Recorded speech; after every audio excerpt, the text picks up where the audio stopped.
আজকে সকালে থাকবে আমাদের ভুনা খিচুড়ি। হ্যালো ভিউয়ার্স, আসসালামু আলাইকুম।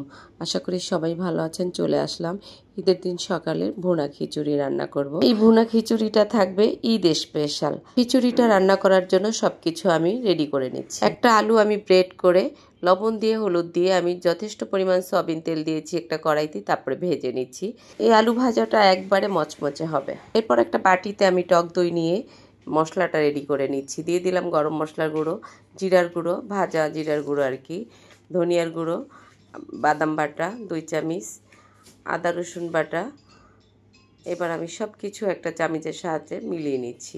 গরুর মাংস নিয়েছি আমি 1.5 কেজি। সব মশলাটা আমি মাংসের ভিতরে ঢেলে দিয়েছি। কাঁচামরিচ বাটা দিয়েছি, পেঁয়াজ বেরেস্তা দিয়েছি, সরিষার তেল দিয়ে পরিমাণ মতো লবণ দিয়ে আমি হাতে মেখে নিচ্ছি।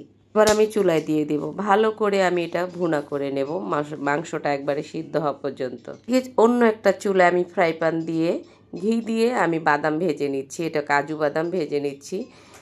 তারপরে কিশমিশও ভেজে নিব, এটা আমার রান্নার কাজে লাগবে। এখানে আছে কাঠবাদাম, কাজু বাদাম, পেস্তা বাদাম, এগুলো আমি ভেজে নিচ্ছি।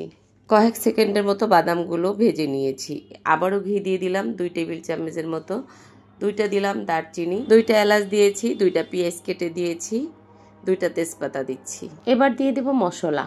দিয়ে দিলাম 2 চামচ আদা বাটা, 2 চামচ রসুন বাটা, 1 চামচ ভাজা জিরার গুঁড়া, 1 চামচ ধনিয়ার গুঁড়া, 1 চামচ হলুদের গুঁড়া, স্বাদ মতন লবণ। 3 আইটেমের ডাল আর পোলার চাল আমি ভিজিয়ে রেখেছিলাম 1 ঘন্টার মতো, সেটা আমি এখানে অ্যাড করে দিয়েছি পানি ঝরিয়ে। ভালো করে আমি চাল আর ডাল ভেজে নিচ্ছি। 1 চামচ দিয়ে দিচ্ছি লাল মরিচের গুঁড়া, 3টা লং, 3টা গোলমরিচ দিয়ে দিব। এখানে একটা আলু যে আমি মচমচা করে ভেজে নিয়েছি, গাজর নিয়েছি, আলু বাখারা নিয়েছি, বাদাম নিয়েছি, কাঁচামরিচ নিয়েছি। 5 মিনিটের মতো আমি চাল ডাল ভেজে নিয়ে তারপরে এখানে আমি পানি অ্যাড করে দিচ্ছি, ঝোলের পানি। ছোলার ডাল আর মটরের ডাল আমি আলাদা সিদ্ধ করে নিয়েছি, কারণ পোলার চালের সাথে সিদ্ধ হবে না, এই জন্য আমি এটা আলাদা করে সিদ্ধ করে নিয়ে অ্যাড করে দিয়েছি এখানে। পানিটা শুকিয়ে গেছে প্রায়। এখন আমি কিছু এখান থেকে খিচুড়ি তুলে আমি আবার মাঝখানে দিয়ে দিব মাংসটা ঢেলে, যেই মাংসটা আমি ভুনা করে রেখেছি। এবার বাকি উপকরণগুলো আমি দিয়ে দিব। গাজর দিয়ে দিচ্ছি, আলু বাখারা দিব, আলু ভেজে রেখেছি সেটা দিয়ে দিচ্ছি। এরপর কাঁচামরিচ দিয়ে দিব 5-6টা, দিয়ে দিলাম বাদাম, কিশমিশ দিয়ে দিব কিছু পেঁয়াজ বেরেস্তা দিয়ে উপরে আমি আবারও খিচুড়িটা ছড়িয়ে দিয়ে ঢাকনা দিয়ে ঢেকে রাখবো।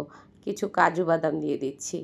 এই খিচুড়িটা এইভাবে রান্না করলে এত মজা, তাই ঈদের উপলক্ষে আমি আমার ভাই বোনদের সাথে এই খিচুড়িটা শেয়ার করলাম। যদি আপনাদের ভালো লাগে আজকের রেসিপিটা আমার, এটা সকালের খাবার, নামাজ পড়ে এসে তারপরে এই খিচুড়িটা আমরা সবাই খাবো আলহামদুলিল্লাহ।